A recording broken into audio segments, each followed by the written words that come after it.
There are two main attitudes that could be taken when studying finance. There are those who are genuinely interested and engaged, and who welcome the opportunity to learn about another important component of the financial markets. Such a person places great value on any chance to develop an insightful understanding of the underlying principles and how they interact with other parts of finance. And there are those who have an attitude of, I can't be bothered, I'm only looking at this because I have to. For them, a new reading results in a response of, here we go again, yet another set of meaningless rules and complex equations to memorize. Macaulay duration is one of those finance topics where there is unavoidably a requirement to get your head around at least one fairly daunting-looking equation. But it is also one which rewards those who are willing to put the equations and memorization of the question banks to one side and spend some time engaging in a careful consideration of what exactly is going on with the cause and effect relationships in bond risk. It all begins with the two components of bond return, capital gain or loss, and coupon reinvestment return.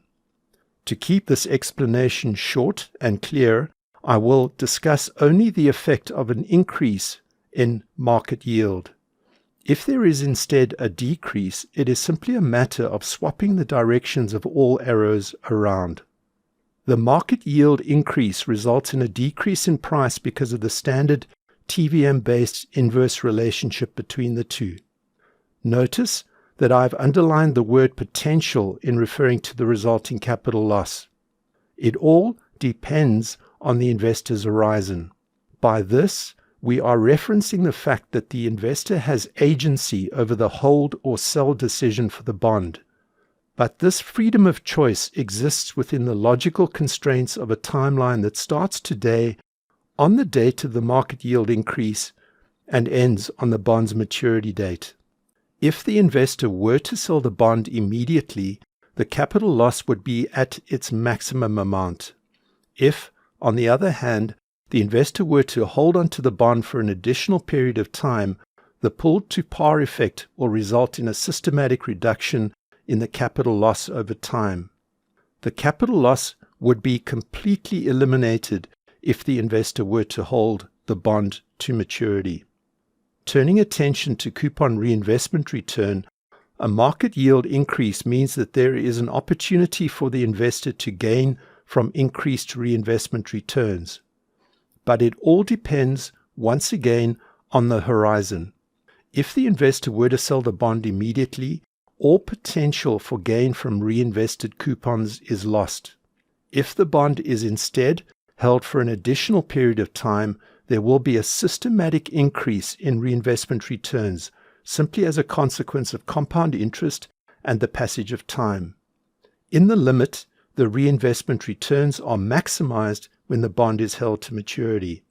This clearly illustrates, at the horizon boundaries of T0 and maturity date, two return effects that are working in opposition to each other. At T0, the capital loss dominates because reinvestment return is zero.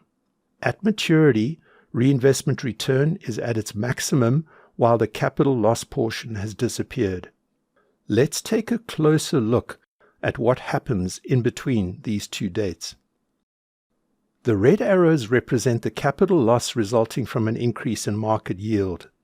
As a result of the pull-to-par effect, the size of the loss decreases over time, shown as decreasing arrow sizes, until there is zero loss at maturity, shown as a gray oval.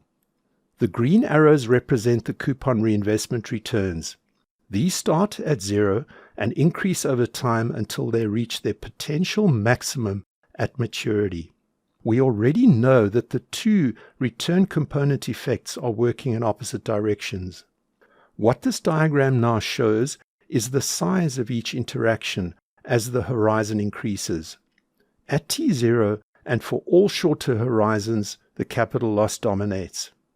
For longer horizons, the increased reinvestment return dominates. Therefore, there must logically be a point on the horizon at which the two effects cross over. In fact, we can say even more about the crossover point.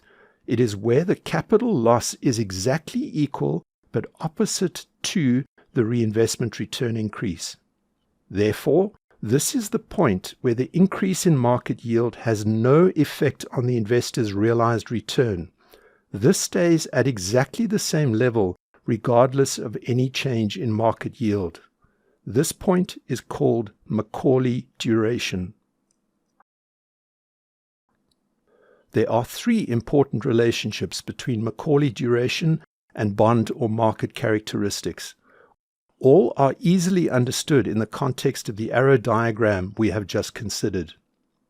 Firstly, the longer the remaining time to maturity, the higher the Macaulay duration. This makes sense because we have just seen the manner in which Macaulay duration is defined as the crossing over point for two competing effects. The longer the timeline, the further out that crossing over point must be. Secondly, the lower the bond's coupon rate, the longer it will take for coupon reinvestment returns to accumulate to the size required to offset the capital loss. Therefore, when the green arrows are smaller, in other words, there are low coupons, it will take longer to reach the crossover point, so Macaulay duration will be higher. The third effect is best considered in terms of the effects of a 10 basis point increase in market yield for two bonds, one currently priced at 10% and one at 1%. The increase for the high-yield bond from 10% to 10.1% is proportionately much smaller than for the low-yield bond, which moves from 1% to 1.1%. Therefore, the capital loss effect is smaller for the high-yield bond, and it will take a shorter time for the loss to be offset by increased reinvestment returns. In contrast, the low-yield bond will have a proportionately higher price reduction, and so Macaulay duration will be higher. Finally, what I have concentrated on in this presentation is a plain language explanation of Macaulay duration. In order to calculate the actual number, there are two main methods. The spreadsheet approach has the advantage of clearly specifying the objective of the calculation, but it is not realistically examinable under most university or professional curricula. The equation does not yield to any obvious analysis of what it is actually doing, but it achieves the same result in a format that can and does appear in examinations.